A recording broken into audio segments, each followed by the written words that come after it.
สวัสดีครับกลับมาพบกับช่วงอีกตอนเดี๋ยวนอนแล้วนะครับอยู่กับผมน็อตลิติก้าสตูดิโอนะครับก็ห่างหายกันไปสักพักหนึ่งนะสำหรับช่วงแนะนำซีรีส์หรือว่ารีวิวซีรีส์อะไรประมาณนี้กลับมาครั้งนี้ครับก็มาแนะนำซีรีส์นะครับแต่ว่ามันเป็นซีรีส์เชิงสารคดีเลยแหละก็คือชื่อเรื่องว่า Don't Fuck with Cats นะครับ Hunting an Internet Killer นะหรือว่าชื่อไทยเนี่ยก็คือแมวดอกจันใครห้ามแตะอะไรประมาณนี้ก็คือน่าจะเป็นแมวกูอะไรประมาณนี้แหละขึ้นชื่อว่าสารคดีเนี่ยความคิดแรกที่พวกคุณคิดขึ้นมาเนี่ยก็คงเหมือนผมนะครับก็คือว่าสารคดีแม่งคงน่าเบื่อสำหรับแฟนหรือว่าพวกที่ชอบดูสารคดีเนี่ยอันนี้ก็อาจจะแยกไว้อีกเรื่องนึงผมขออภัยไว้ด้วยนะครับที่พูดว่ามันน่าเบื่อผมเชื่อว่าค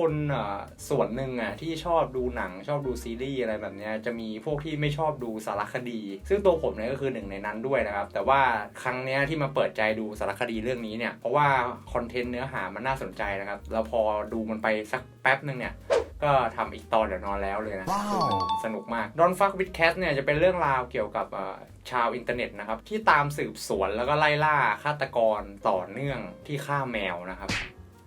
บฟังไม่ผิดครับฆาตกรต่อเนื่องที่ฆ่าแมวแต่ว่าในตัวสารคดีเนี่ยจะมีเนื้อหาที่ค่อนข้างเข้มข้นกว่านั้นนะแต่ผมจะพูดแค่นี้ไว้ก่อนนะครับเพื่อกันสปอยนะคือในเรื่องในสารคดีเนี่ยต้องบอกนะครับมันเล่ามาจากเหตุการณ์จริงนะที่เกิดขึ้นในช่วงประมาณปี 2010 ถึง 2012 นะครับประมาณนั้นก็คือการถ่ายทำของเขาเนี่ยคือเขาจะถ่ายทำฟุตเทจที่มันมีเหตุการณ์จริงๆอยู่แล้วก็ตัดมาสัมภาษณ์พยานอะไรมาเนี่ยครับสัมภาษณ์เหมือนสารคดีทั่วไปที่เราเห็นนะแล้วก็การเล่าเรื่องแบบผ่านจอคอมพิวเตอร์นะครับอันนี้ถ้าเปรียบง่ายก็เหมือนหนังเรื่องอันเฟนไหมไม่ประมาณเซิร์ชชิ่งครับที่ถ่ายผ่านหน้าจอคอมพิวเตอร์ประมาณนั้นเลยตัดสลับกัน3อย่างเนี่ยเป็นการเล่าเรื่องของในสารคดีเรื่องนี้ครับและเรื่องราวการไล่ล่าตามจับฆาตกรต่อเนื่องที่ฆ่าแมวเนี่ยจะเป็นยังไงก็ไปติดตามกันนะครับกับ Don't Fuck with Cats นะครับความรู้สึกที่ตัวผมได้ดูเนี่ยก็อย่างที่บอกที่เกริ่นไปตั้งแต่ต้นคลิปนะว่าผมเนี่ยไม่แฮปฟันกับสารคดีสักเท่าไหร่แต่สำหรับเรื่องนี้มันไม่ใช่ครับเรื่องนี้คือผมรู้สึกว่ามันไม่มีความเป็นสารคดีเลยคือมันเพลินมาก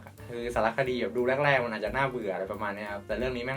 งเพลินไหลยาวเลยแล้วก็ตัวซีรีส์ของใน Netflix เรื่องนี้เนี่ยมีแค่3ตอนนะครับตอนละประมาณชั่วโมงกว่าคือจุดสตาร์ทของเนื้อเรื่องเนี่ยมันทำออกมาน่าสนใจมากๆนะที่พูดถึงโซเชียลมีเดียในยุคที่มันเปิดแรกๆอย่างว่า Facebook อะไรประมาณนี้ที่มันเปิดแรกๆมีพวกยูเซอร์ที่ใช้โปรไฟล์อวตารอะไรประมาณนี้ครับคือเขาจะเล่าแบบเกริ่นไว้ก่อนช่วงต้นๆนะแล้วก็พาเข้าไปสู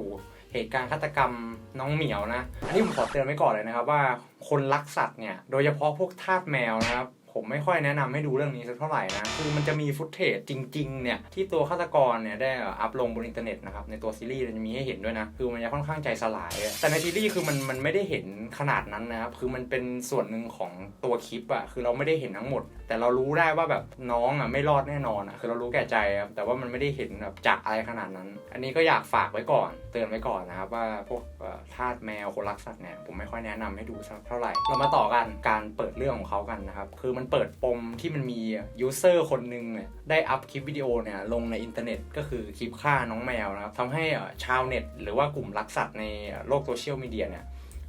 ไม่พอใจนะครับก็เลยสร้างกลุ่มขึ้นมาเพื่อจะตามล่าฆาตกรคนนี้และตัวสารคดีเนี่ยมันจะมีการบอกว่าฆาตกรคนนี้เนี่ยมีพฤติกรรมที่ค่อนข้างอยากเป็นที่รู้จักในโลกออนไลน์แล้วก็โลกแห่งความจริงครับคือเขาพยายามทิ้งเบาะแสล่องลอยไว้ให้ชาวโซเชียลมีเดียหรือว่าชาวอินเทอร์เน็ตเนี่ยตามไล่ล่าตัวฆาตกรคนนี้ฟังแล้วมันจะเหมือนภาพยนตร์เรื่องนึงเลยนะที่มันจะมีคนร้ายคนนึงอย่างเงี้ยก่อเหตุอะไรสักอย่างนึงแล้วก็ทิ้งเบาะแสให้ตำรวจตามตัวเขาคือในสารคดีเนี่ยคนร้ายที่ฆ่าแมวเนี่ยคือมันเป็นอย่างนั้นเลยครับดูแล้วเราแบบเกาะเบาะแบบติดจอมากๆเลยนะอันนี้ผมแนะนำจริงๆครับคือคุณไปดูเนี่ยคุณไม่ผิดหวังแน่นอนนะดูจบปุ๊บเนี่ยมันจะมีหลายๆอย่างที่อยู่ในหัวคุณเว้ยอย่างแรกเลยคือเรื่องสะเทือนใจอันนี้แม่งมาก่อนเลยนะและอย่างที่2เนี่ยอันนี้จะเป็นแนวเกี่ยวกับการสำรวจจิตใจฆาตกรที่คุณจะได้รับจากซีรีส์เรื่องนี้นะครับคือเราไม่คิดไม่ฝันเนี่ยว่าพฤติกรรมที่ตัวฆาตกรในสารคดีเรื่องนี้มันทำเนี่ยมันจะเป็นเรื่องจริงเราคิดไม่ถึงจริงๆเว้ยคือเราจะเห็นได้แค่ในหนังเท่านั้นคือแต่ก่อนผมไม่เคยเชื่อเรื่องที่คนนึงเนี่ยมันจะลอกเลียนแบบหนังแล้วก่อเหตุอะไรที่มันไม่ดีอะไรประมาณนี้แต่ที่เรื่องนี้แม่งเป็นอย่างนั้นนะครับทำให้ผมมีความคิดดีขึ้นมาเว้ยโดยรวมของ